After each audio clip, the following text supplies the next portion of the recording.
Bienvenue sur France 24. On prend d'abord la direction du sud des États-Unis. Il faisait 40 degrés à l'ombre ce lundi à San Antonio, au Texas, quand la police a découvert un camion près d'une voie ferrée. À l'intérieur, près d'une soixantaine de personnes entassées, parmi elles 46 corps.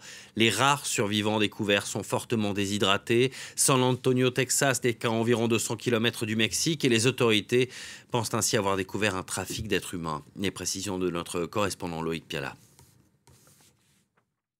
Ce camion se trouvait au sud de San Antonio sur une route isolée à 2h30 environ de la frontière mexicaine et c'est visiblement un employé municipal qui a été alerté par des cris. À l'intérieur de ce camion, vous le disiez, 46 morts, 46 hommes et femmes tués par la chaleur alors qu'il faisait près de 40 degrés à San Antonio. Dans ce camion où il n'y avait ni climatisation ni eau, 16 personnes ont tout de même survécu, dont 4 enfants, toutes ont été hospitalisées. 3 personnes ont été arrêtées par les autorités, on ne sait pas exactement encore la raison.